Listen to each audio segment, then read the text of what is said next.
Okay, so new topic हम start कर रहे हैं, that is cost of capital. क्या आप लोगों में से किसी को याद है हमने इससे पहले कॉस्ट ऑफ कैपिटल का जब वर्ड पढ़ा था at the very beginning of syllabus, तो हमने पढ़ा था कैपिटल, कॉस्ट ऑफ कैपिटल क्या चीज है? किसी को याद है what is cost of capital?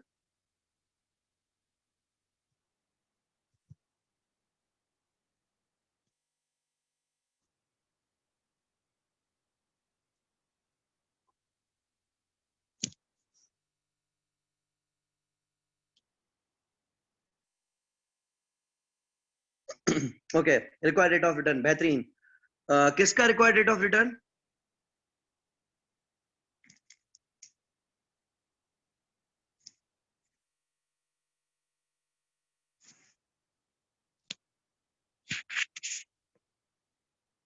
Cost of capital हमने पढ़ा था,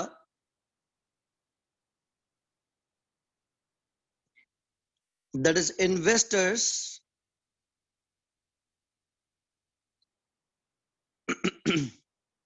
required rate of return। जो रिटर्न हमसे इन्वेस्टर्स रिक्वायर करते हैं, that is referred as cost of capital. अब बिजनेस में हमारे इन्वेस्टर्स होते कौन कौन है? उनके लिए हम एक कैलकुलेट करते हैं, कॉस्ट ऑफ इक्विटी। अब जब हमने वर्ड यूज किया इन्वेस्टर, तो investor is a general term, universal term है, जो किसी भी तरह के सोर्स के लिए इस्तेमाल किया जा सकता है। कोई भी शख्स, इदारा हमारी ऑर्गेनाइजेशन को अगर फंड्स प्रोवाइड करेगा, अगर हमारी कंपनी में इन्वेस्ट करेगा, चाहे टर्म्स क्या भी हो, लेकिन जो भी हमारे इदारे में इन्वेस्टमेंट करेगा, हम उसको नाम देते हैं इन्वेस्टर। लेकिन इन्वेस्टर की तीन तरह की हम टाइप्स रखते हैं। एक होते हैं हमारे ऑर्डिनरी शेयर होल्डर्स, तो हम उनके लिए कैलकुलेट करते हैं कॉस्ट ऑफ इक्विटी। तो अगर कॉस्ट ऑफ कैपिटल का मकसद investors required rate of return है, तो कॉस्ट ऑफ इक्विटी का मकसद क्या होगा?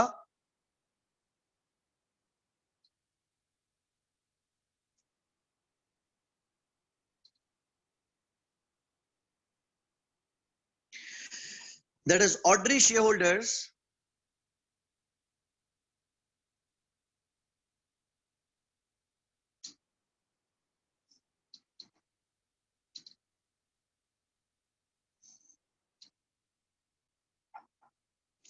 Required rate of return. अब हमसे जो ordinary share holder return expect करता है या रिक्वायर करता है, that is referred as cost of equity.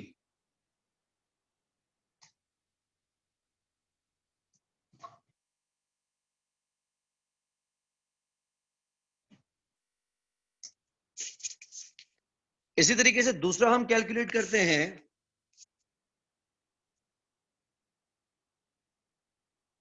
Cost of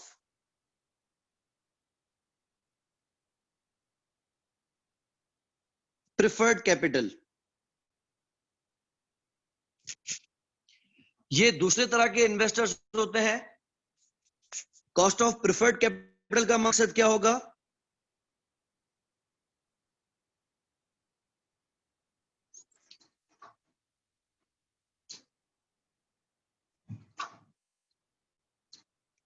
preference share holders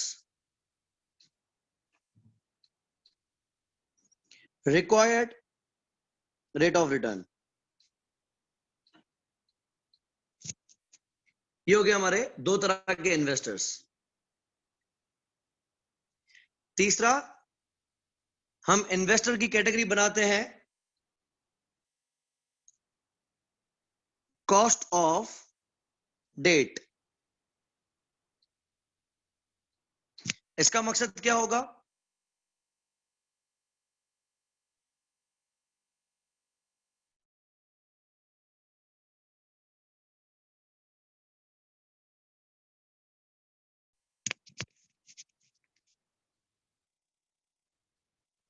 इसका मकसद है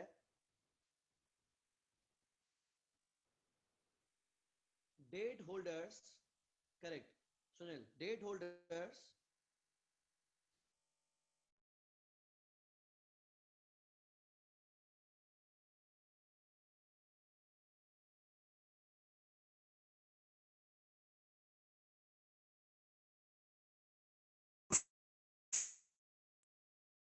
की बात, हम बात कर रहे हैं रिक्वायर्ड की। अच्छा, अगर हम देखें प्रायोरिटी में, तो सबसे ज्यादा सेफ कौन है?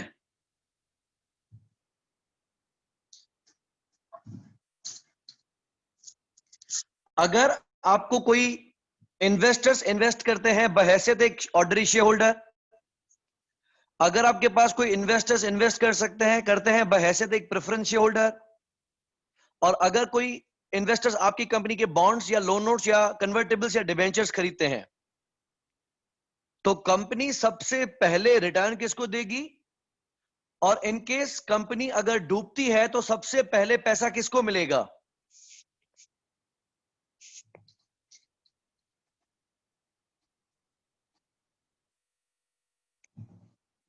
करेक्ट, आपने बिल्कुल सही फरमाया कि जो डेट होल्डर्स हैं उनको सबसे ज्यादा प्रायोरिटी दी जाती है। अच्छा, इनका रिटर्न भी फिक्स होता है, यानी इनको मिलेगा ही मिलेगा। इनको रिटर्न में क्या हम देते हैं?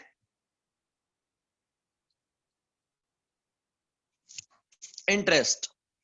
अब चाहे कंपनी प्रॉफिट में हो या लॉस में हो, चाहे कंपनी के पास पैसे हो या ना हो, कंपनी की जाती हैसियत कोई सी भी हो, लेकिन हमने अपने डेट होल्डर्स को इंटरेस्ट देना ही है हर सूरत।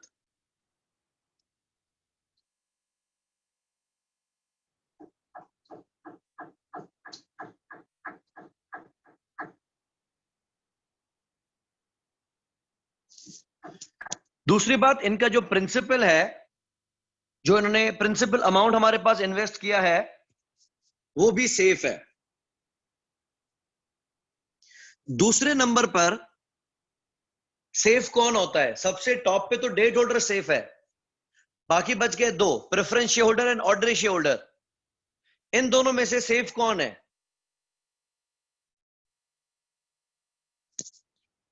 सुनील का कहना है प्रेफरेंस। ओके, बारी भी प्रेफरेंस, फेयर, करेक्ट, बिल्कुल आप दुरुस्त कर रहे हैं।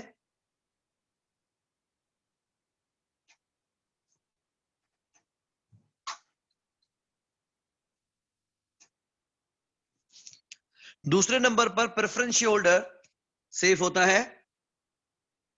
पहली बात तो इसको जो डिविडेंड मिलेगा वो फिक्स होता है। अब चाहे कंपनी प्रॉफिट में हो या लॉस में हो, इनको हमने डिविडेंड देना ही देना है।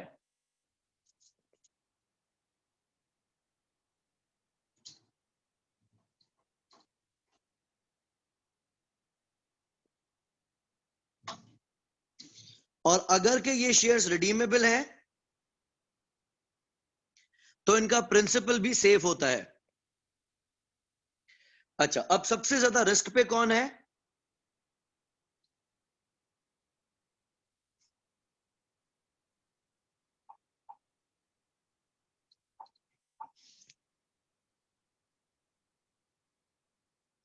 Ordinary share holder.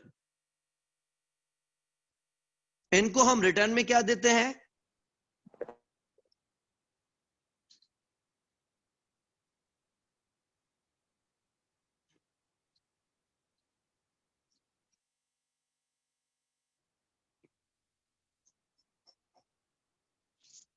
लेकिन डिविडेंड क्या इनको हर सूरत हमने देना है?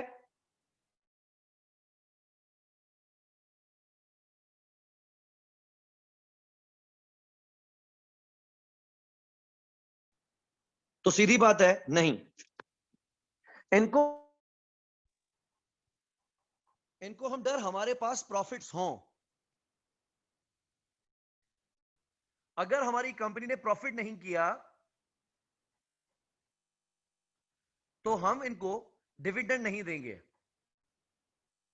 दूसरी बात,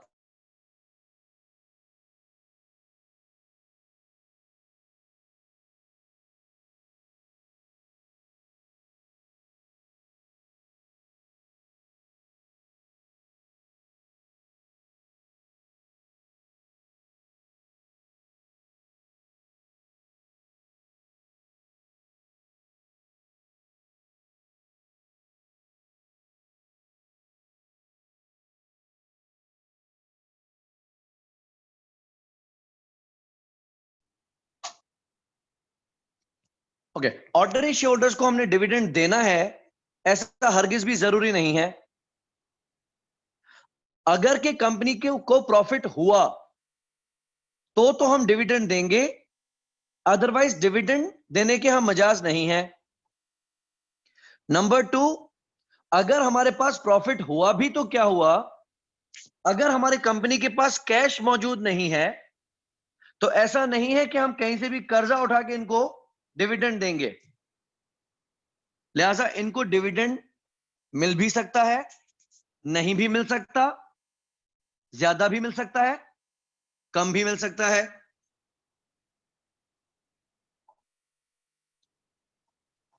दूसरी बात, इनका प्रिंसिपल हमेशा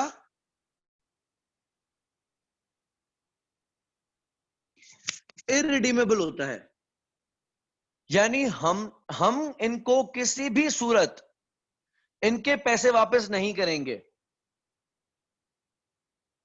लिहाजा इनका ना तो प्रिंसिपल सिक्योर है और ना ही इनका डिविडेंड गारंटीड है। तो सबसे ज्यादा रिस्क पे कौन है? Ordinary share holder. अब अगर हम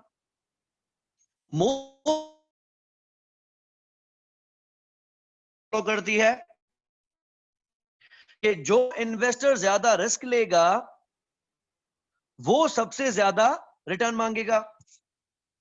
तो इन तीनों में से सबसे महंगा सोर्स कौन सा होगा?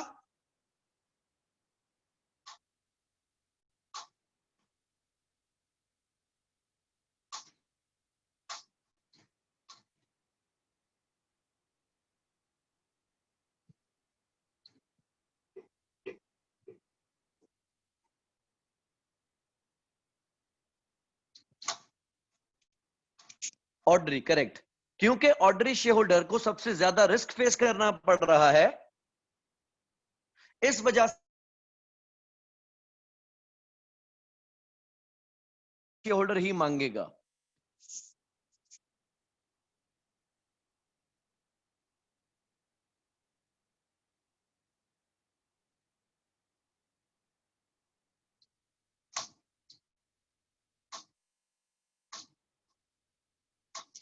और इन तीनों में से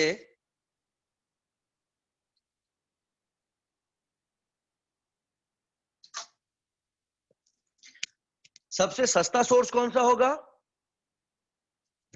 कॉस्ट ऑफ डेट, क्योंकि डेट होल्डर को सबसे कम रिस्क है।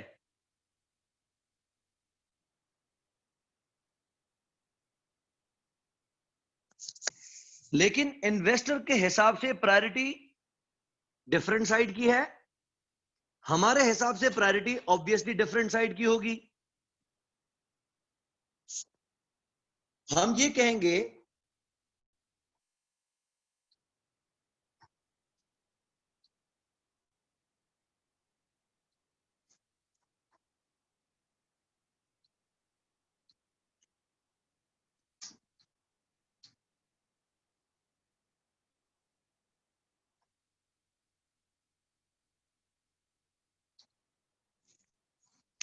कि कंपनी के लिए सबसे ज्यादा रिस्क होगा डेट के तहत, क्योंकि कंपनी खुद प्रॉफिट करे ना करे, डेट होल्डर को इंटरेस्ट तो देना है। कंपनी के पास पैसे हो या ना हो, कर्जा तो वापस करना ही करना है। तो हमारे लिए डेट रिस्कीएस्ट सोर्स है।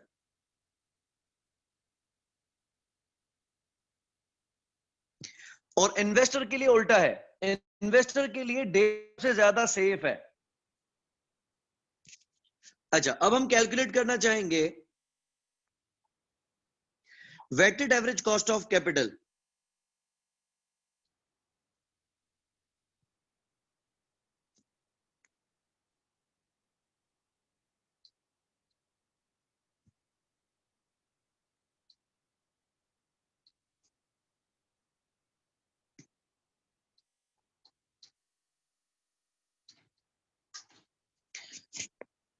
ओके, पहली बात,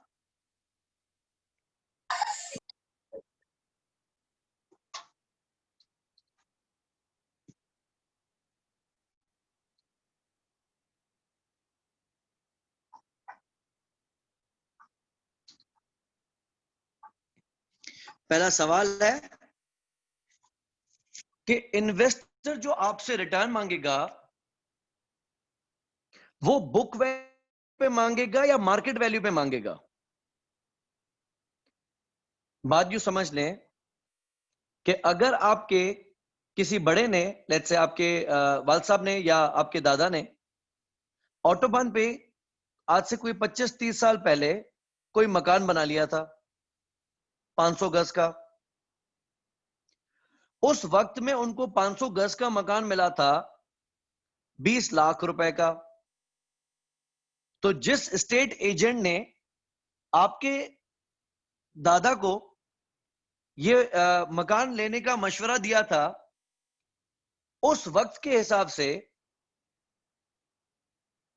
उन्होंने उसको वो मकान किराए पे लगा के दे दिया। तो मैं एग्जाम्पल दे रहा हूं कि हमने ऑटोबान का एक मकान बनाया था 20 साल पहले, और बुक वैल्यू क्या थी, हमें कितने का पड़ा था,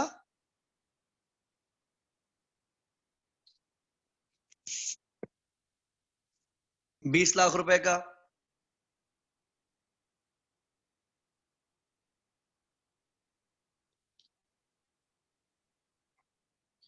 और हमने उसको उस वक्त किराए पे दे दिया था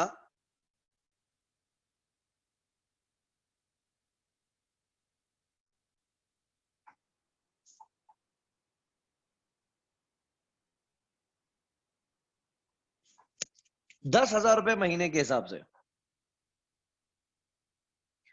आज वो पार्टी ने आपका मकान खाली किया है,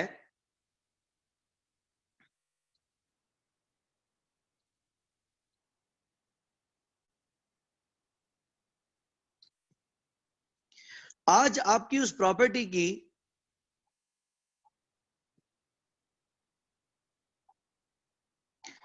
वैल्यू 4 करोड़ रुपए है।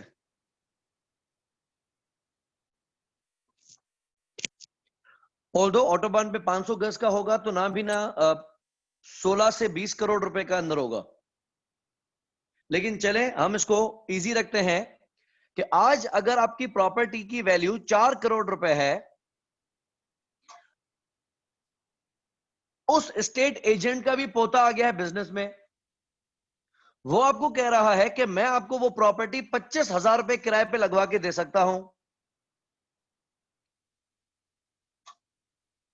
क्या आप 25,000 रुपए वाली पार्टी को एक्सेप्ट करेंगे?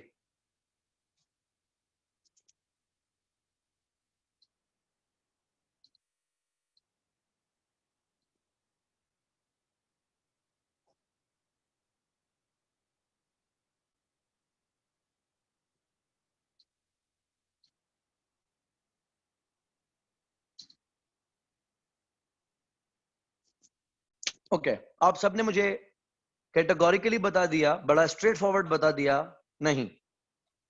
वजह पूछ सकता हूं? ओके, रबाब का कहना है कि मार्केट वैल्यू चेंज हो गई है। रबाब, मार्केट वैल्यू चेंज हो गई है तो आपका क्या जाए, आपने तो 20 लाख में ली थी ना भाई। आप अपना बताओ ना, मार्केट का क्यों देख रहे हो?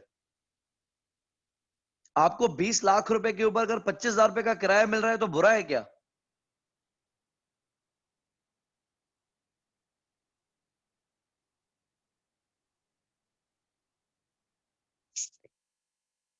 ओके, उमर का कहना है कि अभी कम से कम 50,000 होना चाहिए। ठीक है, अच्छा हम बात ये डिस्कस कर रहे हैं कि इन्वेस्टर रिटर्न किस पे मांगेगा। आज अगर मैं अपने उस इन्वेस्टर को कहूं कि मैं 25,000 रुपए की ऑफर आपके पास ला रहा हूं,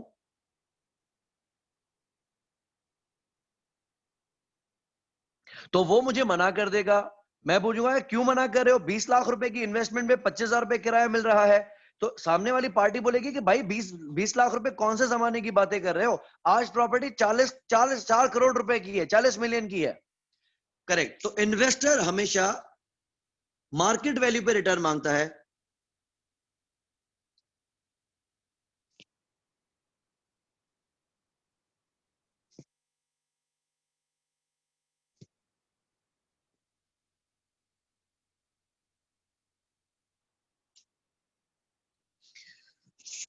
लिहाजा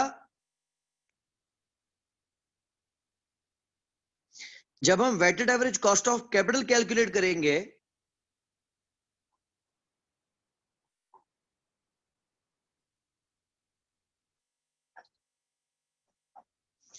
तो उसमें भी हमें अपने इंस्ट्रूमेंट्स की फेयर वैल्यूज यूज करनी चाहिए, ना कि book values.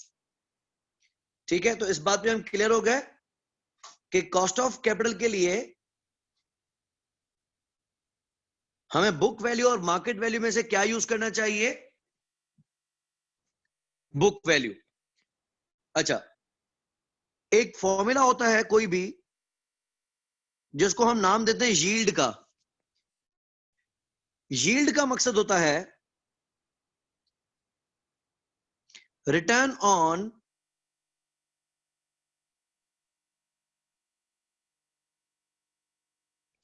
Market value. Pakistan में आप कोई भी प्रॉपर्टी उठा ले, पाकिस्तान में हम देखेंगे रेंटल यील्ड कितना है। रेंटल यील्ड मतलब रिटर्न ऑन मार्केट वैल्यू, यानी रेंट डिवाइडेड बाय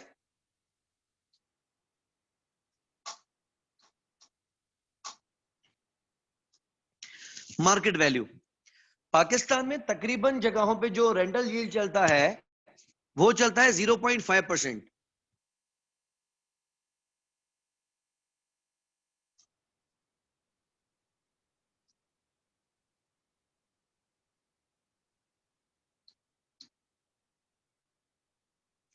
ऑल्दो जो हमारे रेजिडेंशियल प्रॉपर्टीज होती हैं, जो अगर हमने कोई बंगलो बनाया है, उसमें कोई मकान हमने किराए पे दिया हुआ है किसी फैमिली को, कोई बैंकर है, कोई नौकरी करने वाला बंदा है, किसी के बच्चे पढ़ रहे हैं, तो हमारे यहाँ वो मार्जिन फिर कॉम्प्रोमाइज हो जाता है।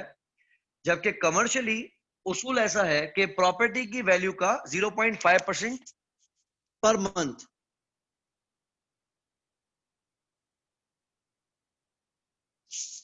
ठीक है, इस फॉर्मूला को समझो। अब रेंटल यील्ड कितना है, 0.5%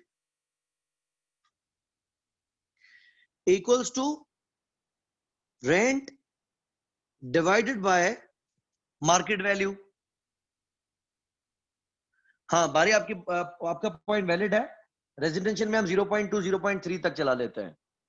उसूलन अगर आप कमर्शियल होके सोचे तो आपको इस बात पे चलाना नहीं चाहिए, लेकिन फिर इन्फ्लुएंस होता है, या अगर उसको एब्सोल्यूट अमाउंट में लेके आते हैं तो रेंट बन जाता है कोई 40-50 हजार रुपए, और हमें पता है कि कोई भी फैमिली इतना बड़ा बड़ा किराया अफोर्ड नहीं कर सकेगी।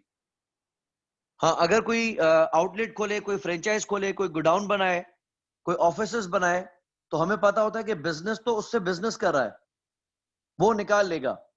लेकिन जो शख्स अपने घर में उसको फैमिली को तरसाता है, उसके लिए तो पूरा का पूरा खर्चा है। अच्छा, अब आपकी प्रॉपर्टी की मार्केट वैल्यू कितनी है, 4 करोड़। तो हम इस फॉर्मूला को रीअरेंज करते हैं और देखते हैं कि आपका रेंट कितना होना चाहिए। मैथ्स आपको आती है। ये 40 मिलियन इस पार डिवाइडेड है, इक्वल के इस पार आएंगे तो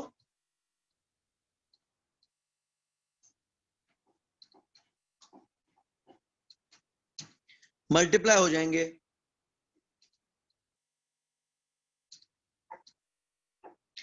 इस हिसाब से 1 महीने का किराया कितना होना चाहिए?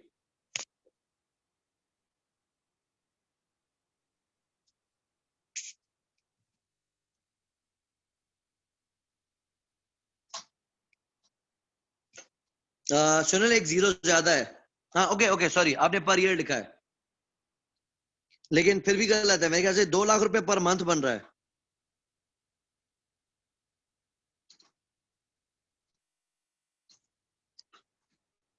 ठीक है। अच्छा, अगर इसको एनुअल करना चाहें तो आप 12 महीने से मल्टीप्लाई कर दें, 24 लाख बन जाएगा।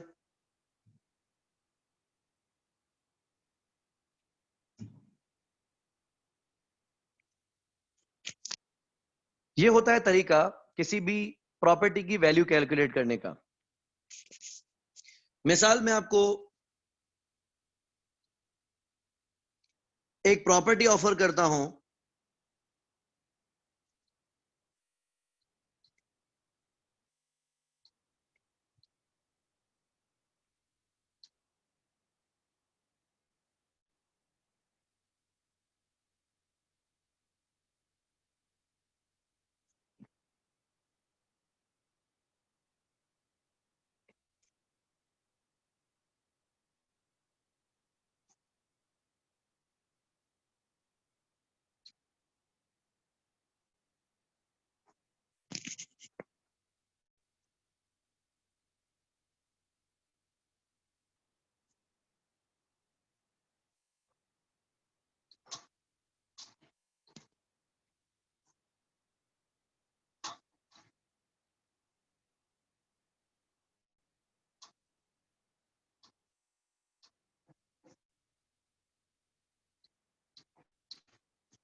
एग्जाम्पल, हमारे पास हैदराबाद में बुलेवर्ड मॉल में एक दुकान है जिसका किराया है 52,500 रुपए हर महीने का। और हम एक चाह रहा है कि मुझे अपनी इन्वेस्टमेंट पे 0.5% किराया मिले। तो आप बताओ कि इन्वेस्टर ये दुकान कितने में खरीदेगा?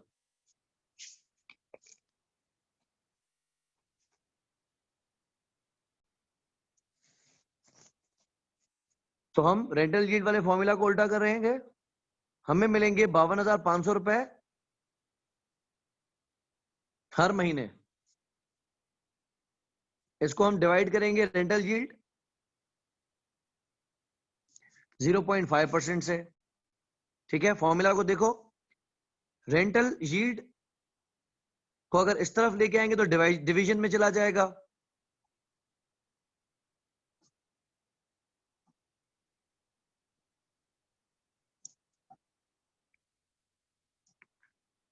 तो हमने देखा 52,500 अगर खुद 0.5% है तो उसका 100% कितना होगा? क्या आंसर आ रहा है?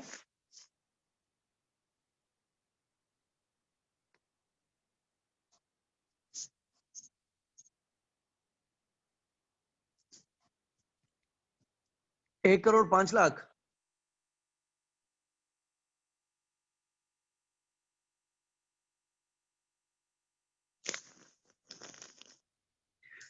This should be the value of shop. लेकिन अब एक मजे की बात देखें, अगर हमारा रेंटल यील्ड 0.5% पर मंथ है तो पर ईयर कितना होगा?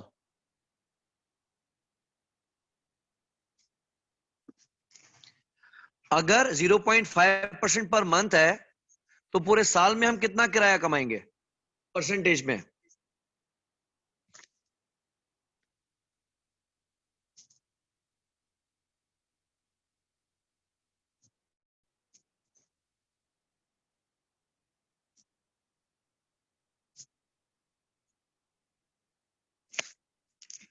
क्या आपको पता है अगर बैंक में या नेशनल सेविंग स्कीम्स में हम पैसे डिपॉजिट करवाएं तो इंटरेस्ट क्या चल रहा है पाकिस्तान में?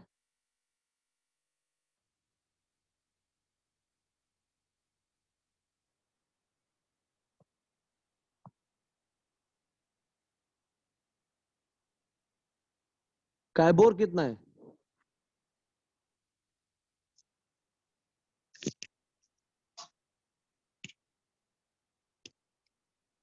अब कुछ अरसा पहले तक पाकिस्तान का कायबोर चल रहा था 13.25%। तो जहां आप ये पैसे बैंक में रखवाते, वहां से आपको मिलता 13.25% पर एनम। बेवकूफी नहीं है 6% पे इन्वेस्ट करना। करेक्ट, बारी अभी करीबन 7.75 या लेट्स से 8% है।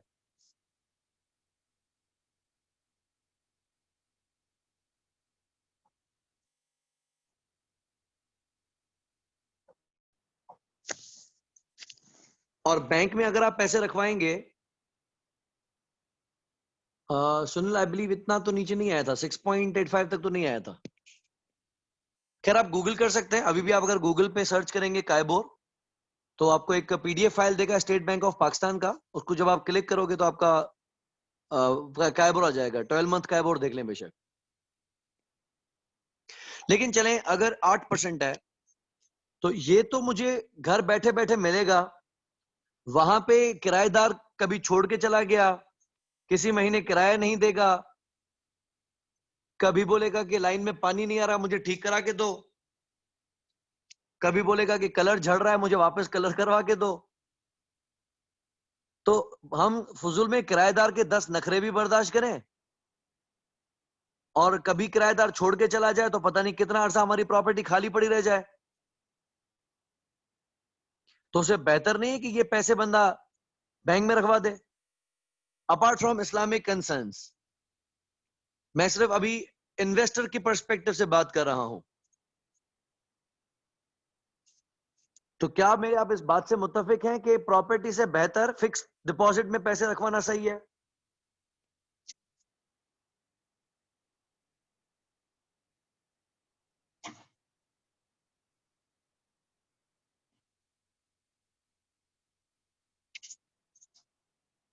हाँ सुनील, दो होंगे, एक वो जिस पे आप इन्वेस्ट करोगे और एक वो जिस पे आप फाइनेंस लोगे।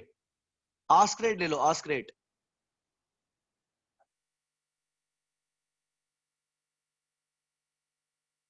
सही है, 7.36% है। ओके सो क्या आप मुत्तफिक हैं कि प्रॉपर्टी से बेहतर बैंक में इन्वेस्ट करना है? क्योंकि वहां जो इंटरेस्ट है वो तो आपको सुकून से मिलता ही रहेगा, और ये वाला किराया किसी महीने मिले किसी महीने ना मिले। उमर ने मना कर दिया, रबाब ने भी मना कर दिया, क्यों?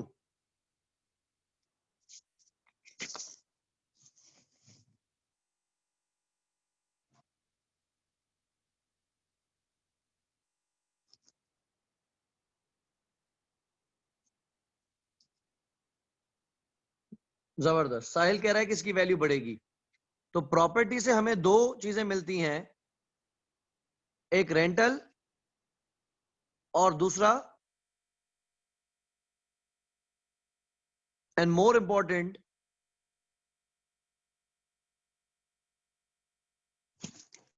Capital appreciation.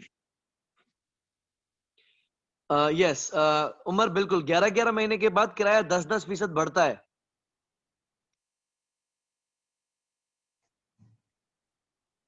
और अकॉर्डिंगली आपकी प्रॉपर्टी की वैल्यू भी बढ़ती जाती है। असद, बिल्कुल मुनासिब पॉइंट आपने रखा है कि हमारी प्रॉपर्टी की वैल्यू बढ़ जाती है।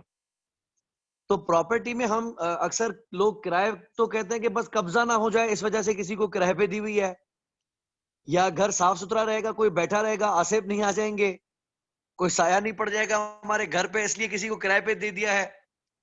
तो दर हकीकत किराए पे किसी को देना हमारा कमर्शियल इंटरेस्ट नहीं होता है, बल्कि एक तो पाकिस्तानी डर है कि कोई कब्जा कर लेगा, या दूसरा है कि कोई बैठा रहेगा तो कोई और कब्जा नहीं कर जाएगा, जो चीज शायद एग्जिस्ट करती भी है कि नहीं। लेकिन बहरहाल इशू इसके इसी तरीके से जो ऑर्डनरी शेयर होल्डर है,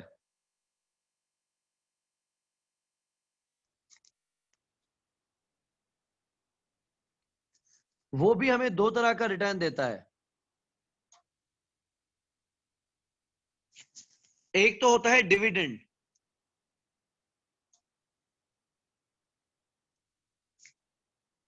और दूसरा होता है जो कि ज्यादा इंपॉर्टेंट है, दैट इज वैल्यू एप्रिसिएशन। हमारे यहाँ बहुत सारे लोग ट्रेडिशनल तरह से हाउस होल्ड्स जो लोग होते हैं वो गोल्ड में इन्वेस्ट करते हैं। तो गोल्ड में आपका जितने अरसे तक पैसा पड़ा रहेगा, क्या आपको गोल्ड से किसी किस्म का कोई डिविडेंड, कोई रिटर्न, कोई रेंटल मिलता है? नहीं। ऐसे देखा जाए तो गोल्ड में इन्वेस्ट करना तो सबसे बड़ी बेवकूफी होगी। प्रॉपर्टी में तो फिर भी 6% मिल ही जाता है, गोल्ड में तो 1 टका नहीं मिलता। लेकिन गोल्ड हम खरीदते क्यों है? As a financial security. हमें पता होता है कि गोल्ड की वैल्यू बढ़ेगी। अच्छा, इसी तरीके से हमारे पास स्टेट बैंक के बॉन्ड्स हैं। हम जब स्टेट बैंक के बॉन्ड्स खरीदते हैं तो उसपे भी तो कोई फिक्स रिटर्न नहीं है। उस पे लकी ड्रॉ में अगर हमारा नंबर लग गया तो हमें बहुत से पैसे मिल सकते हैं, इनाम मिल सकता है।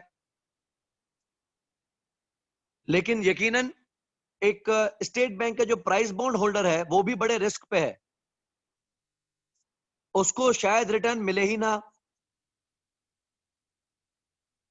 लेकिन वो इनाम के आश्रय में बैठा होता है। लिहाजा इनाम अगर वैल्यू का 10-12% होगा तो कोई बेवकूफी होगा कि प्राइस बॉन्ड्स में इन्वेस्ट करेगा, क्योंकि 10-12% तो सूखा सूखा किसी भी इन्वेस्टमेंट से मिल जाता है।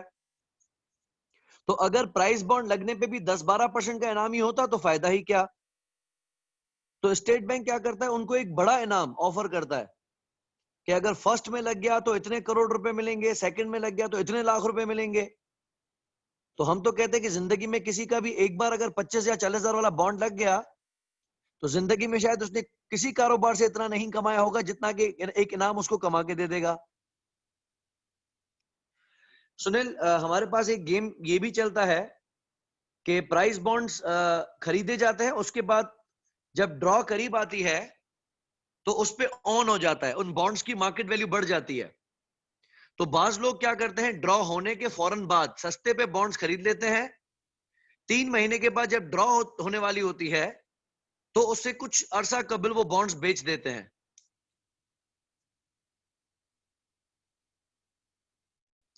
सुनील, अभी कोविड की वजह से स्टेट बैंक ने बॉन्ड्स प्रिंट करना बंद कर दिए हैं, तो सामने से बॉन्ड्स की सप्लाई नहीं आ रही है। तो अक्सर क्या होता है कि इन्वेस्टर क्या करता है, या जो मार्केट में बंदे बैठे होते हैं वो पूरी की पूरी रिंग ले लेते हैं। रिंग आपको पता होगा ना, पूरे एक सीक्वेंस होती है और सीक्वेंस की वैल्यू बहुत ज्यादा होती है। तो अगर आपने रिंग ले लिया तो उससे क्या होता है कि वो आपको महंगे बिकते हैं। तो बॉन्ड्स वाले क्या करते हैं, आप बॉन्ड्स खरीदते भी हैं बेचते भी हैं, लेकिन जो बेचते हैं वो बहुत ज्यादा परसेंटेज पे या मार्कअप पे या ऑन पे बेचते हैं। सुनील, आपका सवाल ये कि लेना चाहिए या नहीं लेना चाहिए। अभी 3 अगस्त पे मेरा ख्याल है एक 25,000 रुपए वाले बॉन्ड्स और दूसरा 750 वाले बॉन्ड्स के ड्रॉ हुआ है। तो अगर आपको खरीदने हो 25,000 पे, मेरे ख्याल से अभी 250-300 तक वापस ऑन चला गया है। जब 3 महीने के बाद ड्रॉ करीब आएगी ना तो एक बॉन्ड पे करीबन 700 से 800 रुपए का ऑन हो जाता है। तो अभी अगर आप 25,000 रुपए वाला एक बॉन्ड खरीद लेते हैं, उस पे आप 300 रुपए ऊपर भरते हैं, यानी 25,000 वाला बॉन्ड आपको मिलेगा 25,300 रुपए का। लेकिन 2.5 महीने के बाद इसकी वैल्यू हो जाएगी करीबन 25,700 या 25,800 रुपए। लेकिन हम जब बेचेंगे, क्योंकि हम मार्केट में बैठे हुए बंदे नहीं हैं, तो हम खरीदेंगे तो महंगा मिलेगा, बेचेंगे तो इतना महंगा नहीं जाएगा। तो अगर आप एक परसेंटेज निकाल के देखें कि 25,000 रुपए के ऊपर अगर आपको लेट्स से 400 रुपए भी बचते हैं तो 400 रुपए 25,000 का कितना फीसद है 3 महीने में। अगर आपको ल्यूक्रेटिव लगता है तो इन्वेस्ट कर लेना।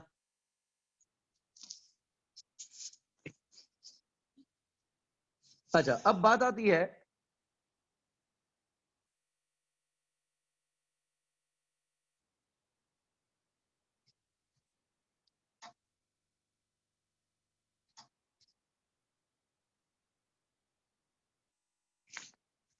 हम ये कैलकुलेट करते हैं शेयर होल्डर रिटर्न, कि शेयर होल्डर ने एक साल में कितना रिटर्न कमाया।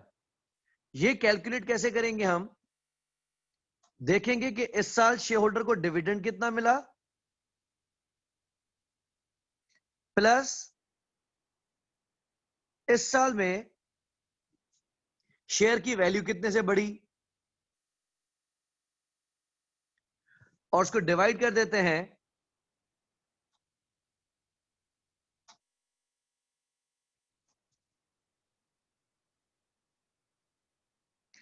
ओपनिंग शेयर प्राइस है। मिसाल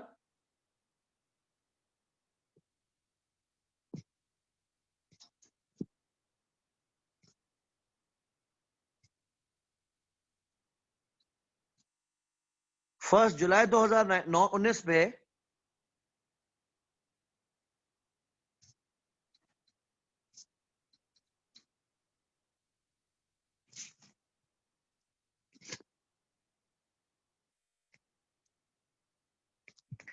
एक शेयर की मार्केट वैल्यू 45 रुपए थी,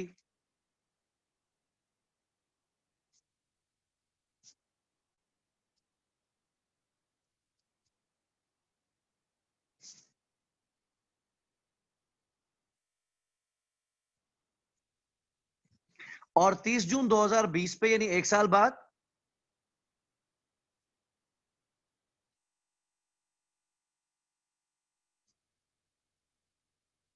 इसकी वैल्यू 48 रुपए है।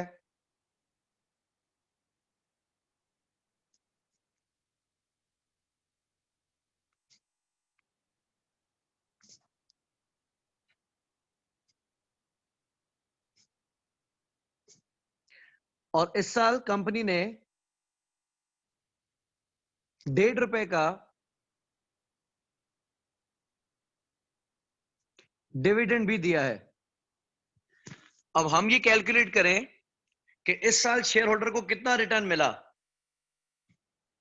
तो दो तरह के रिटर्न्स हैं। पहला, डिविडेंड कितना मिला है, ₹1.5,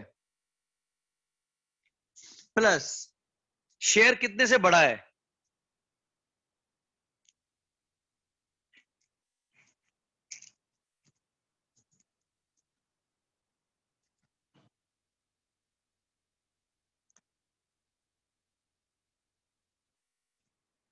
₹45 का था, अभी 48 का हो गया है। कितने से बढ़ा है, ₹3 से। तो टोटल शेयर होल्डर को कितना रिटर्न मिला है एक साल में, ₹4.5, डिवाइडेड बाय साल के बिगिनिंग में शेयर की वैल्यू थी क्या, 45। तो यानी शेयर होल्डर को इस साल रिटर्न कितना मिला, 10%। अच्छा, अब हम कैलकुलेट करते हैं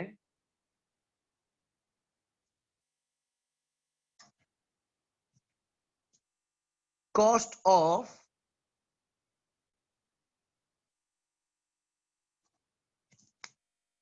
equity. Remember, cost of equity का मकसद क्या है,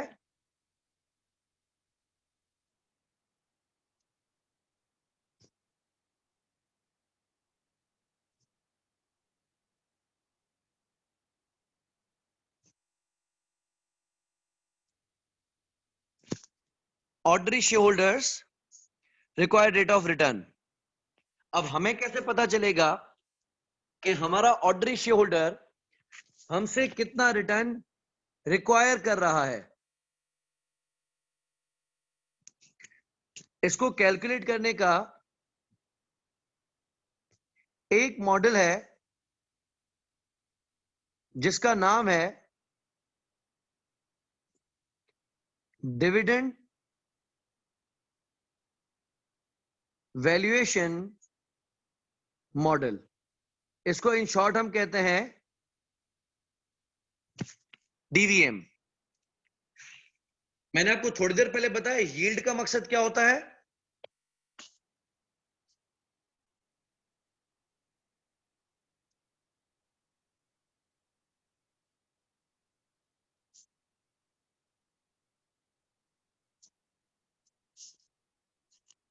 रबाब कंप्लीट करो। रिटर्न मतलब यील्ड।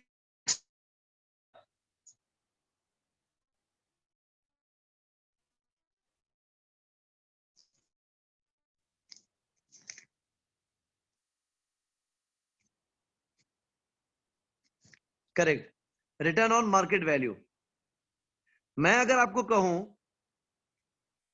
कि मुझे डिविडेंड यील्ड का फॉर्मूला बना के दो, रेंटल यील्ड मैंने आपको थोड़ी देर पहले पढ़ाया है, डिविडेंड यील्ड का फॉर्मूला क्या होगा?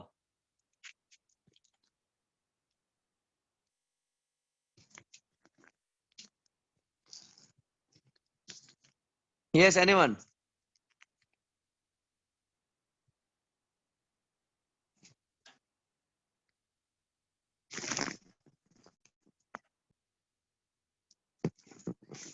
देखें, यील्ड का मकसद है return on market value. Dividend में रिटर्न क्या है? डिविडेंड खुद रिटर्न है।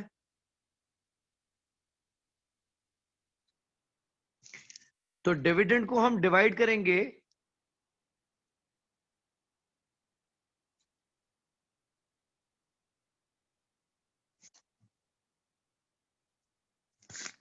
शेयर प्राइस से।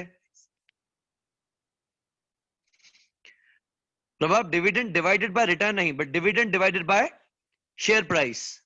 हाँ correct Sunil, dividend divided by share price, ये आ जाएगा डिविडेंड यील्ड।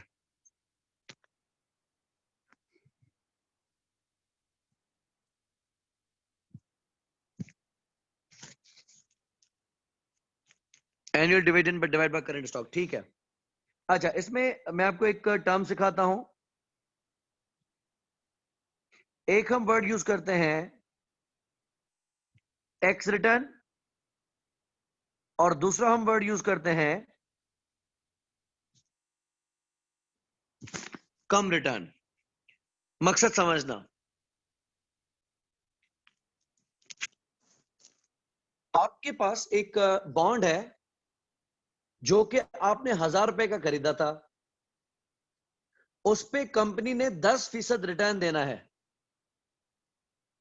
आपने ये बॉन्ड खरीदा था जनवरी 2020 में, अभी आ गया है अगस्त 2020, यानी जनवरी से लेकर अगस्त तक का इंटरेस्ट तो ड्यू हो चुका है। आपने बॉन्ड खरीदा था 1,000 रुपए का, आप चाह रहे हैं कि आप ये बॉन्ड बेच दें, तो आप ये बॉन्ड मुझे कितने का बेचेंगे? 1,000 रुपए का देंगे?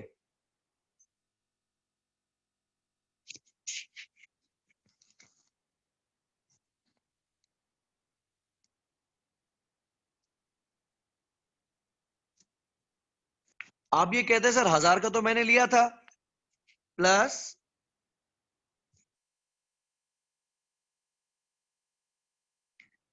1,000 रुपए के ऊपर 10% इंटरेस्ट है, और टाइम कितना गुजर चुका है? जनवरी, फरवरी, मार्च, अप्रैल, मई, जून, जुलाई, अगस्त, 8 महीने गुजर चुके हैं। तो 8 महीने का इंटरेस्ट तो इस पे जमा हो चुका है, जो कि मुझे अभी नहीं मिलेगा, मिलेगा दिसंबर में। तो आपने जो 8 महीने इसको संभाल के रखा, उसका रिटर्न भी तो आपका हक है ना। तो ये बॉन्ड गालिबन बनेगा 1,075 रुपए का, चेक कर लें।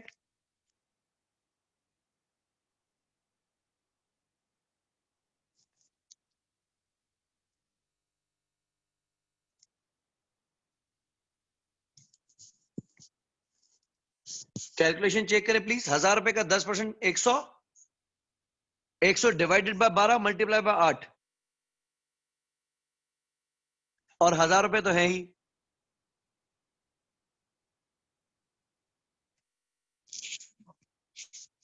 तो बेसिकली इसमें 75 रुपए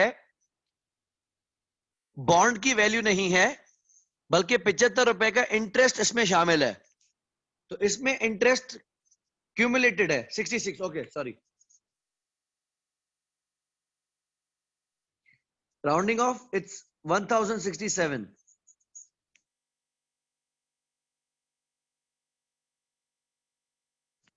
तो 67 रुपीज बॉन्ड की वैल्यू नहीं बढ़ी है, बल्कि इसमें रिटर्न अकाउंटेड फॉर है। और एक्स रिटर्न मतलब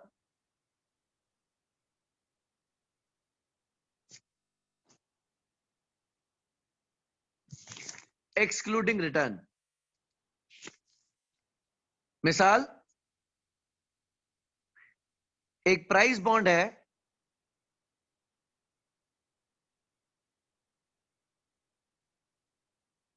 750 वाला,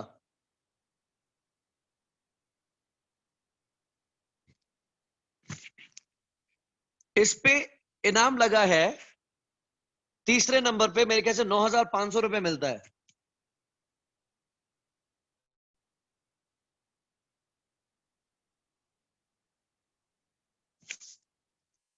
अब होता यह है कि आपके पास वो बॉन्ड है, ड्रॉ हुआ और पता चला कि आपका तीसरे नंबर पे इनाम लगा है।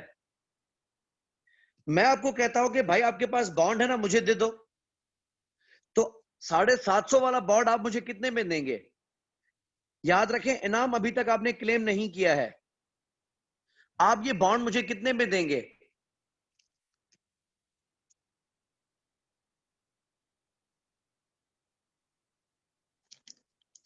750 का है तो 750 में दे दोगे?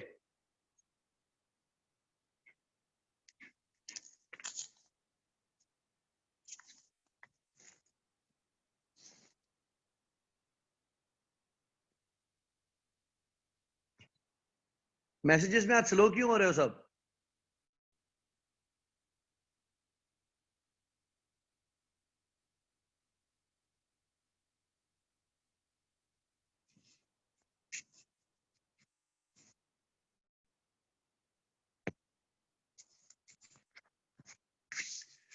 सुनील, ड्रॉ हो चुकी है, इनाम लग चुका है, लेकिन आपने क्लेम नहीं किया। जब आप इंटरेस्ट ले लो, 10% ले लो, 20% ले लो, लेकिन याद रहे इस 750 रुपए के ऊपर 9,500 रुपए का इनाम आपकी किस्मत में खुल चुका है। लेकिन इनाम क्लेम करने से पहले ही ये बॉन्ड मैं आपसे मांग रहा हूं, तो आप ये बॉन्ड मुझे देंगे। असद का जवाब है 750 प्लस 9,500, सम कितना बन रहा है? 10,250।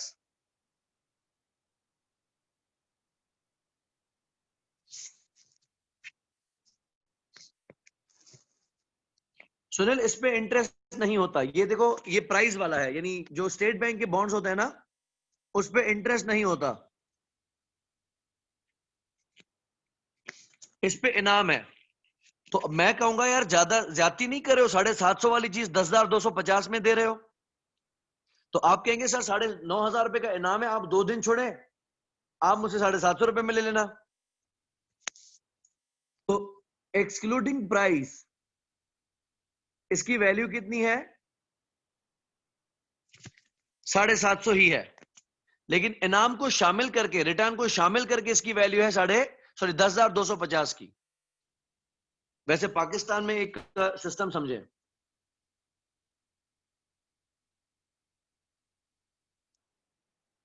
पाकिस्तान में क्या होता है?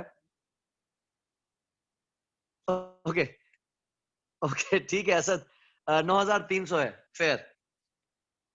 आई was not sure about this, तो 9,500 मैंने लिख दिया।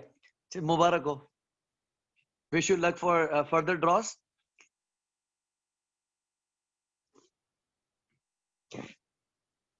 अच्छा, अब इसमें एक सिलसिला क्या होता है पाकिस्तान में। पाकिस्तान में अगर आपका कोई इनाम लगता है ना, प्राइज, तो आप लोग क्या करें, उसको क्लेम ना करें, स्टेट बैंक जाके इनाम नहीं लेके आए, तो वो बॉन्ड पाकिस्तान में बहुत ज्यादा महंगा मिलता है। ठीक है, वजह क्या होती है? मिसाल, मेरे पास पाकिस्तान में ब्लैक मनी है, यानी मैंने पाकिस्तान में पैसा तो बहुत कमाया है, लेकिन मैंने उसके ऊपर टैक्स नहीं भरा। तो आपका कोई 25,000 या 40,000 बॉन्ड, हाँ, उसमें लग गया है, फर्स्ट में लग गया, सेकंड में लग गया, तो आप क्या करें, वो प्राइस बॉन्ड का इनाम क्लेम ना करें, वो मुझे दे दें, इनाम मैं खुद ही कलेक्ट कर लूंगा। मैं आपको इनाम प्लस बॉन्ड की वैल्यू से भी ऊपर पैसे दूंगा। मैं जब जाके स्टेट बैंक में दिखाऊंगा कि भाई मेरा इनाम लगा है, तो वो पूरे के पूरे पैसे जो मुझे मिलेंगे वो वाइट हो जाएंगे। यानी कल को अगर गवर्नमेंट मुझसे पूछे कि भाई तुम्हारे पास ये पैसे कहां से आए, टैक्स तो तुमने भरा नहीं, तो मैं अपनी वेल्थ में दिखाऊंगा कि मेरा ये बॉन्ड लगा था, तो मैं बच जाऊंगा, ये एमनेस्टी मिल जाएगी।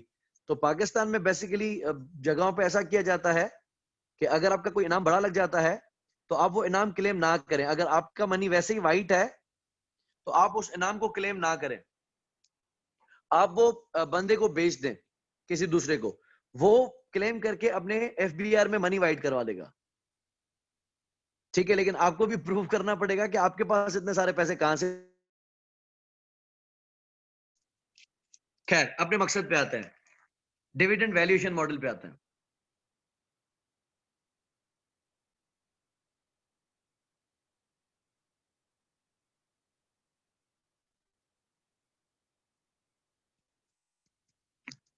डिविडेंड वैल्यूएशन मॉडल क्या कहता है?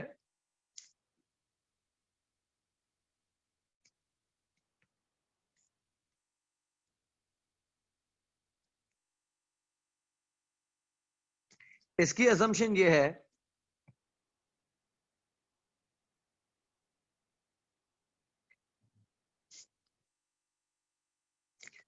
that company will continue to pay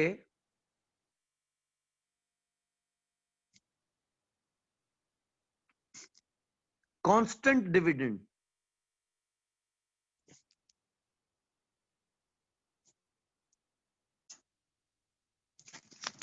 every year। ठीक है, हम यहां पे अज्यूम क्या कर रहे हैं कि कंपनी हर साल सेम डिविडेंड पे करती रहेगी।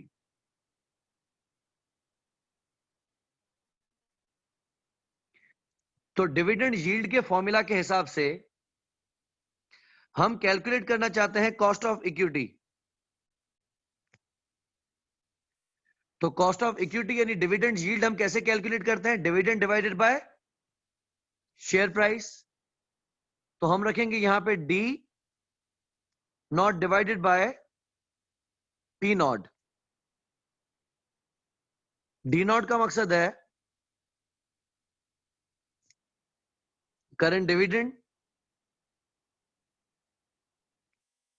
और पी नॉट का मकसद है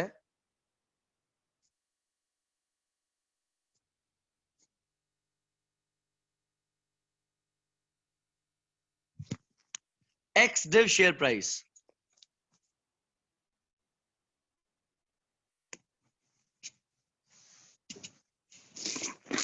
okay, what does x div mean? इसमें एक आता है एक्स डिव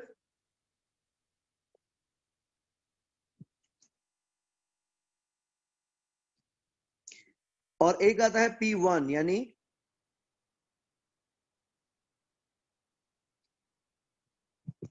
कम डिव। मिसाल, मेरे पास एक शेयर है जिसकी मार्केट वैल्यू 60 रुपए है, उस पे 2 रुपए का डिविडेंड डिक्लेयर तो हुआ है, अनाउंस तो हुआ है, लेकिन मिलेगा 45 दिनों के बाद। अज्यूम एक कंपनी का शेयर जो 60 रुपए का है, 1 अगस्त पे कंपनी ने उस पे 3 रुपए का डिविडेंड अनाउंस कर दिया है, लेकिन मिलेगा हर किसी को 15 सितंबर पे। अगर 1 अगस्त से लेकर 15 सितंबर के बीच में मैं अपना शेयर बेचूं तो कितने का बेचूं?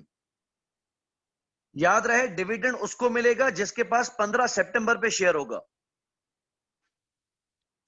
60 रुपए का शेयर है, 3 रुपए का डिविडेंड अनाउंस हो चुका है, डिक्लेयर हो चुका है, मिला नहीं है अभी तक, मिलेगा 15 सितंबर पे।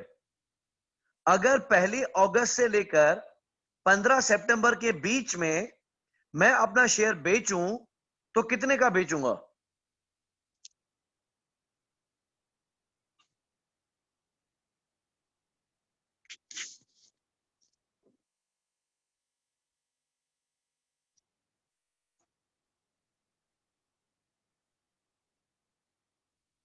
₹60 का शेयर है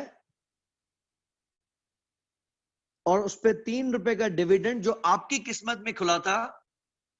अगर आप शेयर मुझे दे देंगे तो डिविडेंड का अख्तियार मेरे पास आ जाएगा, तो आप वो डिविडेंड भी मुझे कीमत में डाल के दे देंगे।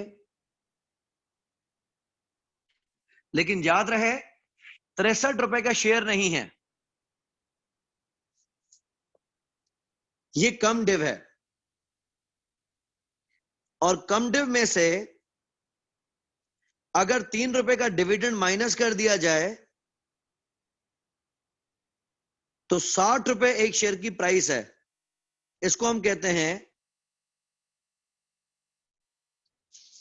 X dividend. ठीक है, समझ में आ गई बात?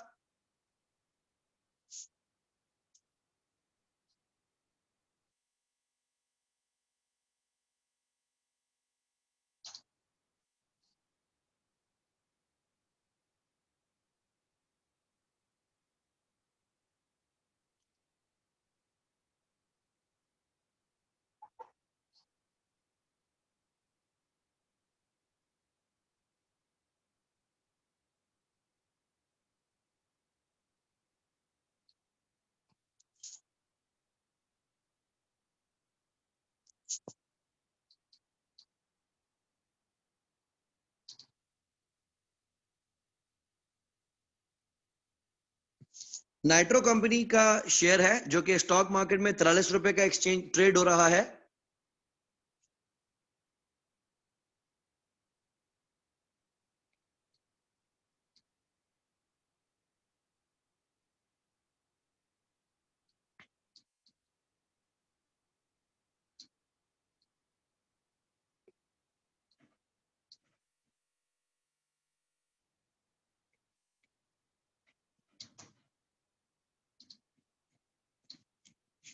इस कंपनी ने 3 रुपए का डिविडेंड अनाउंस कर रखा है।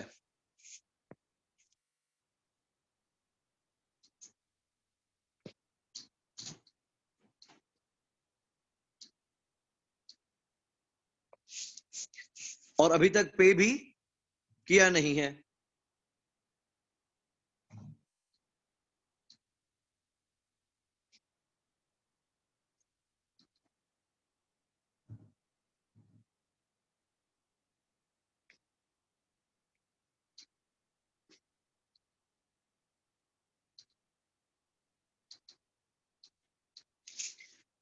आप बताएंगे कि डिविडेंड वैल्यूएशन मॉडल के हिसाब से कॉस्ट ऑफ इक्विटी कितनी होगी?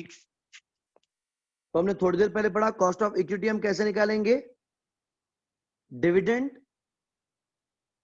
इस केस में 3 रुपए का है, डिवाइडेड बाय पी नॉट। अभी शेयर प्राइस है 43 रुपए, जबकि इसमें डिविडेंड कितना शामिल है? 3 रुपए का। तो एक्स डिव इसकी शेयर प्राइस कितनी होगी?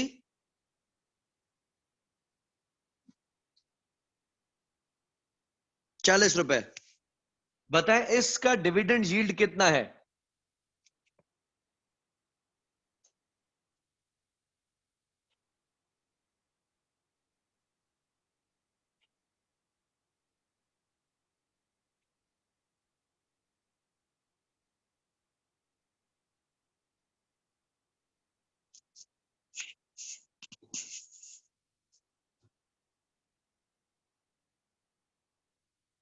.75%।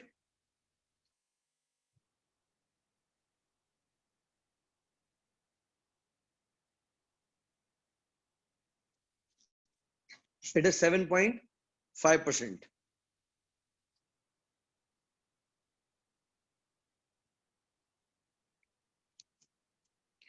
तो हम ये कहेंगे कि एज पर डीवीएम इस कंपनी का कॉस्ट ऑफ इक्विटी या share holders required rate of return 7.5% है। ये मॉडल हो गया डिविडेंड वैल्यूएशन मॉडल। इसके सामने दूसरा मॉडल है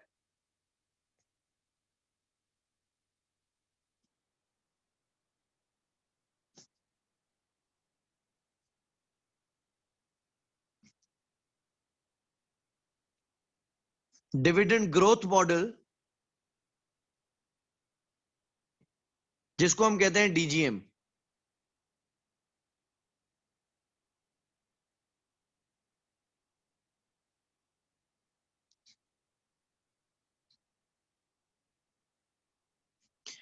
डीजीएम की अजम्पशन ये है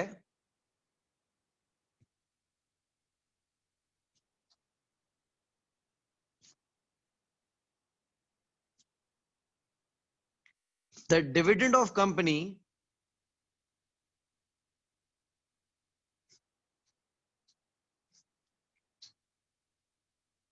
will grow at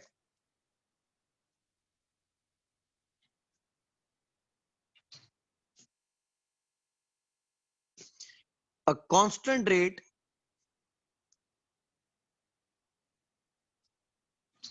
every year. DVM ने क्या कहा कि कंपनी हर साल सेम डिविडेंड पे करेगी। डीजीएम कह रहा है कि कंपनी का डिविडेंड हर साल बढ़ेगा लेकिन सेम परसेंटेज से बढ़ेगा। जिस तरह आप में से किसी ने मुझे थोड़ी देर पहले हाईलाइट किया कि प्रॉपर्टी का रेंट हर साल 10-10% बढ़ता है, तो अगर आपका रिटर्न हर साल एक कांस्टेंट परसेंटेज से बढ़ेगा तो वो हम मॉडल यूज करेंगे डीजीएम का।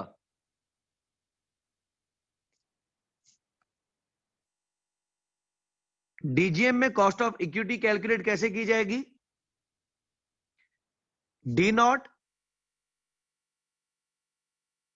Into 1+G। यहां पे जी का मकसद है growth.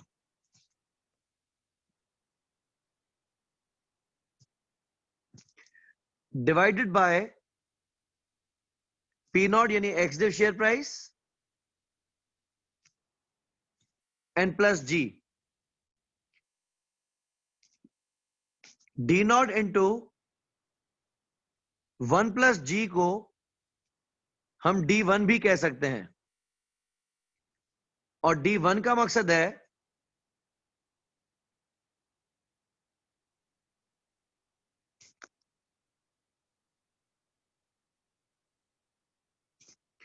Expected dividend next year, कि आइंदा आने वाले साल में कंपनी कितना डिविडेंड पे करेगी।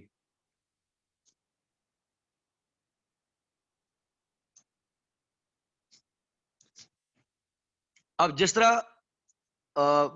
उमर ने शायद डिस्कस किया था, उमर अगर हम ये बात करें कि बुलेवर्ड की प्रॉपर्टी अगर हमें रेंट दे 52,500 का,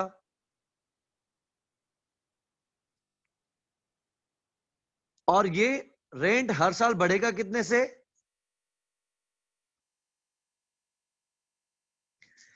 10% से। तो मैंने इसको 1+G यानी 1+10% कर दिया।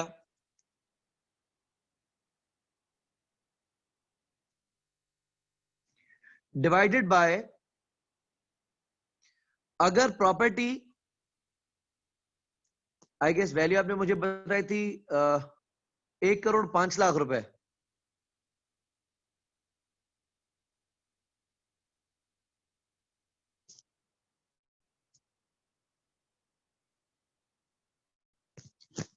तो आप इस तरह से कैलकुलेट करेंगे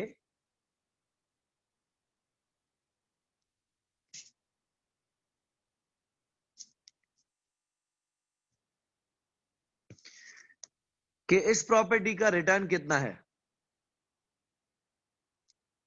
सेम अगर हम ये कहें कि कंपनी का डिविडेंड हर साल सेम परसेंटेज से बढ़ता जाएगा, तो वहां पे डीवीएम की बजाय हम यूज करेंगे DGM.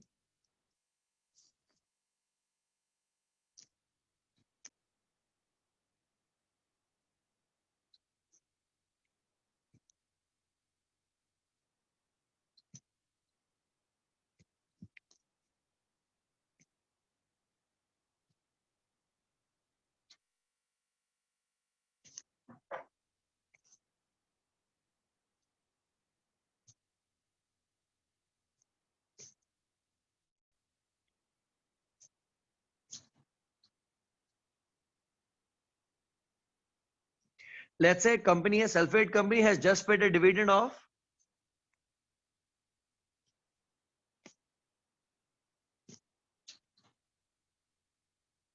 6 rupees per share।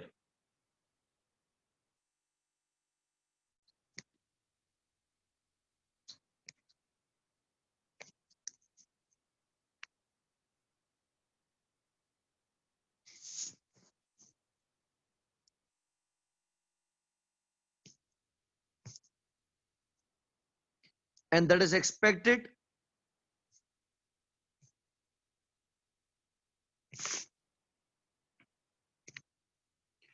to grow by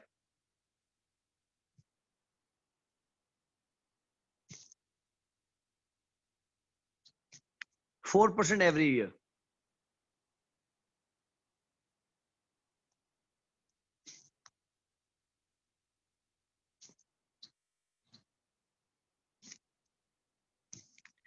और हमारे शेयर की करंट वैल्यू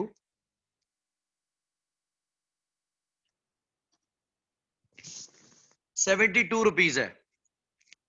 तो क्या आप मुझे बता सकते हैं कि हमसे हमारा इन्वेस्टर कितना रिटर्न एक्सपेक्ट कर रहा है? हम लगाएंगे इस पे DGM, cost of equity is D not 6 रुपए इंटू 1 प्लस जी, ग्रोथ कितनी है? 4%, डिवाइडेड बाय पी नॉट। यहां पे देख सकते हैं मैंने ऊपर बताया है कि company has just paid a dividend. जब डिविडेंड पे हो गया तो प्राइस हमेशा एक्स डिव ही होगी।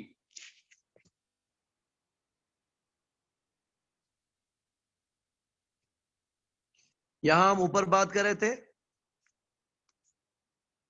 अगर डिविडेंड पेड है तो प्राइस हो जाएगी एक्स डिव।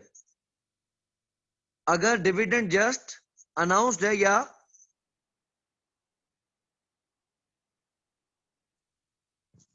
डिक्लेयर्ड है तो वो बनेगी कम डिव। यहां पे डिविडेंड पे हो चुका है,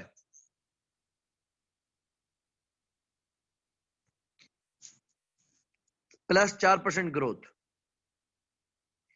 ओके, लेट्स कैलकुलेट कि हमारा डीजीएम के हिसाब से कॉस्ट ऑफ इक्विटी कितना है। तो इट इज 6 इंटू 1.04, यह आ गया D1 divided by 72 plus 0.04 multiply by 100 कर दिया तो आंसर आ रहा है 12.667।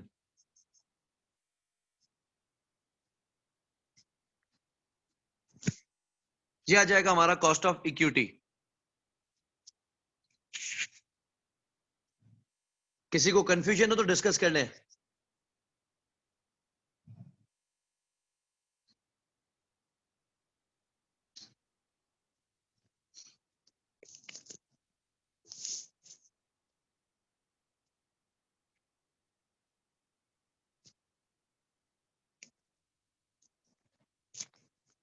ठीक है,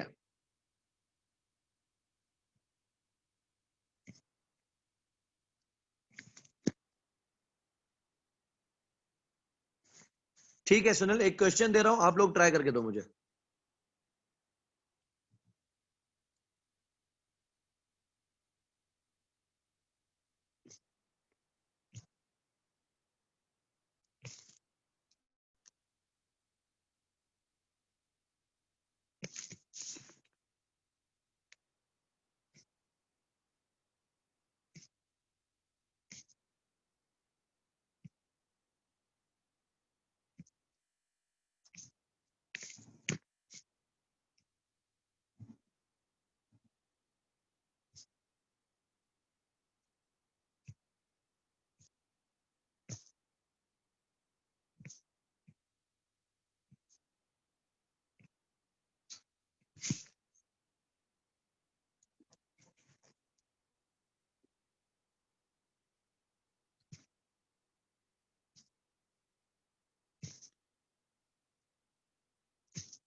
ओके, सोडियम लिमिटेड इसने प्लान किया है कि अगले साल हम 2 रुपए 60 पैसे का डिविडेंड देंगे इनके डिविडेंड्स में जो सालाना ग्रोथ आती है वो 3% है,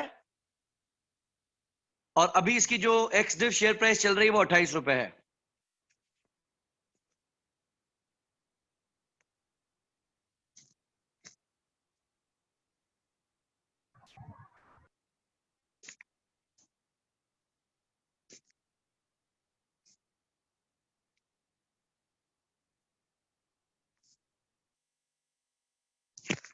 कॉस्ट ऑफ इक्विटी कैलकुलेट करके दे।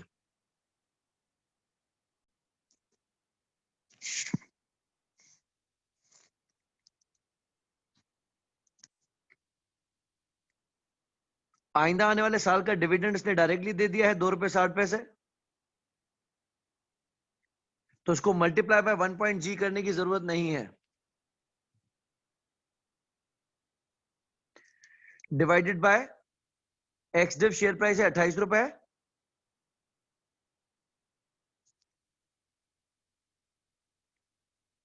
और ग्रोथ है 3% की। 2.6 divide by 28 plus 0.3, it's 12.285। Sunil, इसमें देखें मैंने आपको क्या कहा था,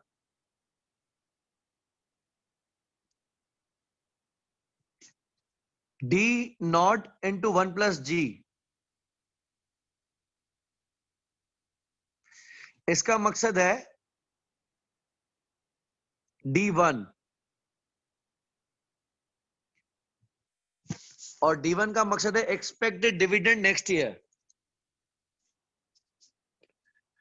तो जब मैंने आपको directly expected dividend next year ही दे दिया है,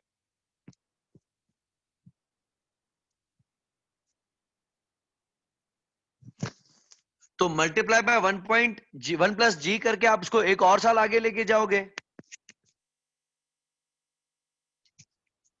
उमर, ये आंसर मेरे पास तो 12.285 है, यानी राउंड अप करें 2.3 12.3 कर सकते हैं।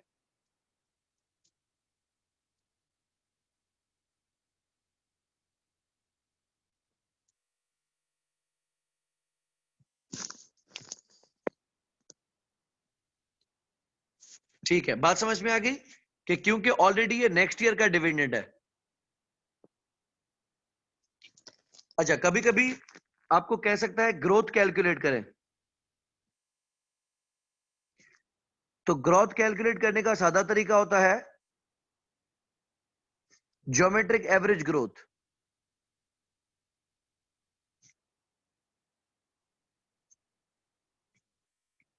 जिस तरह हम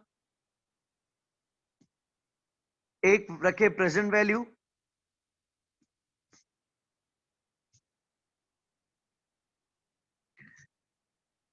और दूसरे रखें फ्यूचर वैल्यू, तो बेसिकली फ्यूचर वैल्यू की तरफ हम जाते कैसे हैं, प्रेजेंट वैल्यू को मल्टीप्लाई करते हैं 1 प्लस इंटरेस्ट पावर n से, ये बन जाती है हमारी फ्यूचर वैल्यू। अगर मैं आपको फ्यूचर वैल्यू भी दे दूं और मैं आपको प्रेजेंट वैल्यू भी दे दूं, तो आय कैसे निकालेंगे? लेट्स अज्यूम हमें पता चलता है कि हमने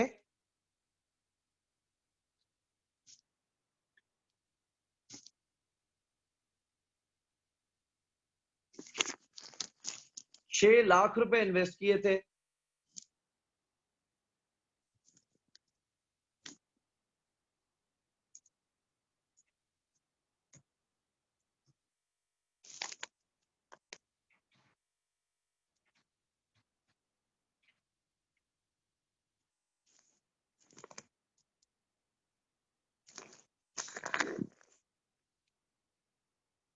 दो साल पहले।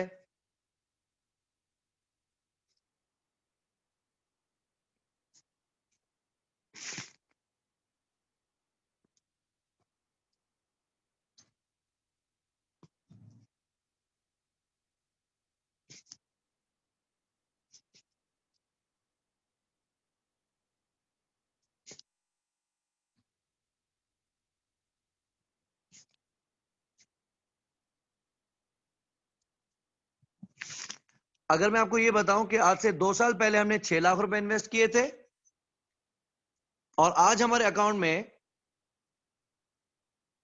6,99,840 है, क्या आप मुझे बता सकते हैं कि मैंने हर साल कितना रिटर्न कमाया है?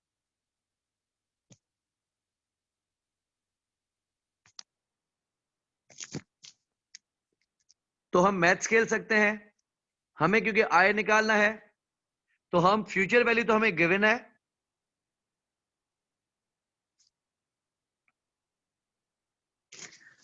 प्रेजेंट वैल्यू इक्वल के इस पार मल्टीप्लाइड है, इक्वल के उस पार आएगी तो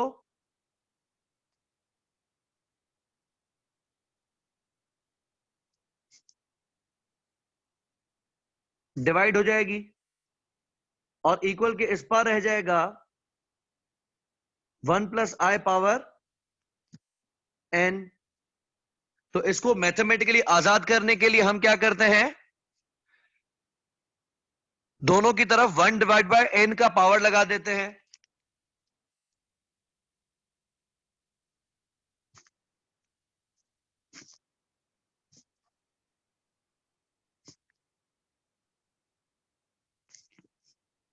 तो इस तरफ बन जाएगा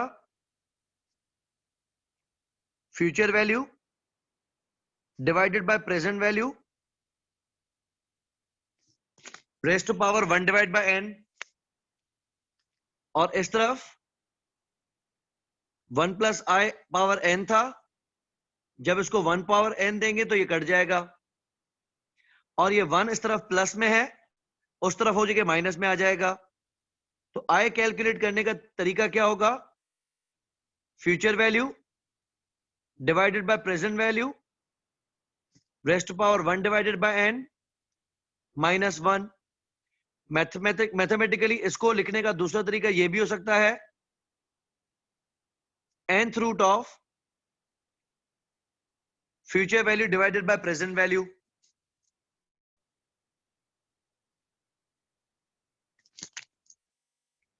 ठीक है, अब देखें मैंने आपको क्या बताया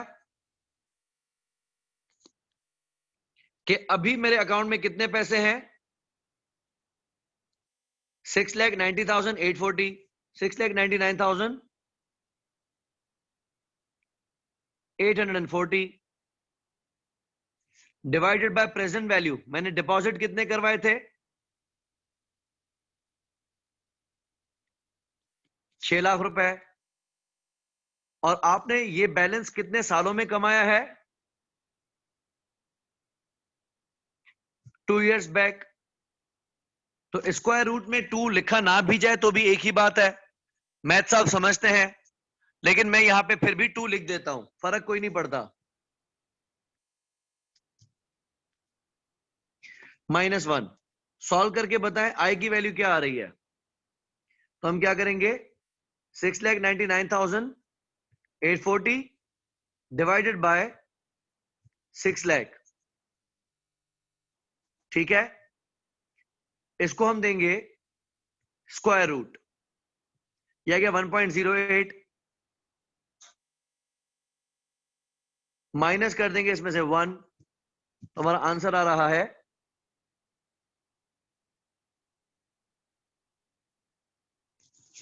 8%। इसी तरीके से अगर हमें ये गिवन हो, डिविडेंड की हिस्ट्री गिवन है,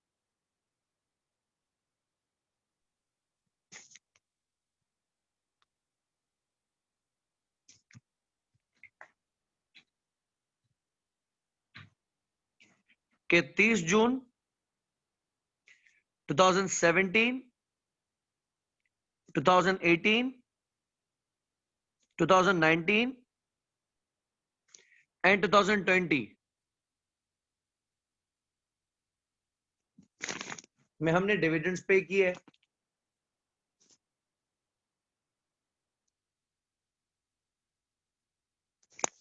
तो 2017 में हमने बिल फर्स्ट डिविडेंड पे किया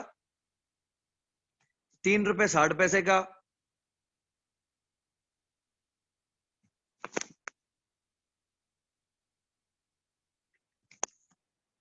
फिर 3 रुपए 92 पैसे का, फिर 4 रुपए 25 पैसे का,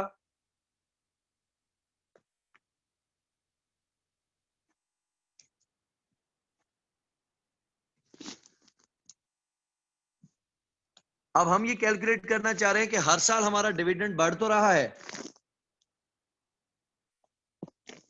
लेकिन हमारा डिविडेंड का, हमारी डिविडेंड की एवरेज एनुअल ग्रोथ कितनी है।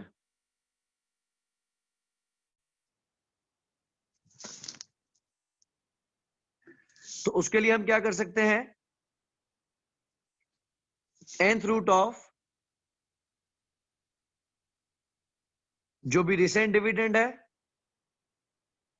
डिवाइडेड बाय जो भी प्रीवियस डिविडेंड है -1। तो आपके पास अभी रिसेंट डिविडेंड कितना गिवन है, हमने आखिरी डिविडेंड दिया है 4.662 का, और सबसे पुराना डिविडेंड हमारे पास कौन सा मौजूद है, 3.60 का। इसमें पहला साल बेस होता है, तो इसको छोड़ दो, ये हो गया एक साल,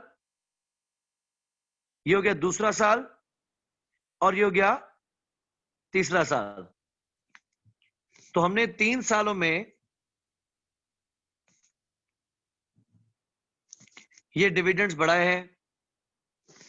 आप बताएं कि हमारी एवरेज डिविडेंड की ग्रोथ कितनी आ रही है एनुअली। तो आ गया 4.662 डिवाइडेड बाय 3.6,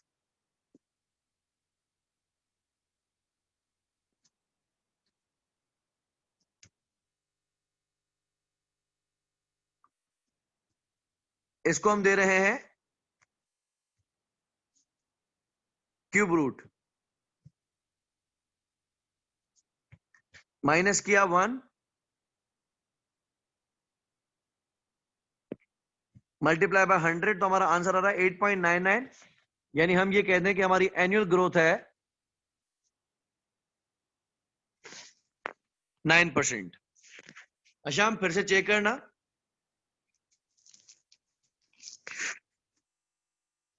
हमारा अभी आंसर है 4.662 डिवाइडेड बाय 3.6। ठीक है, इसको हमने करना है क्यूब रूट, यह गया क्यूब रूट का आंसर।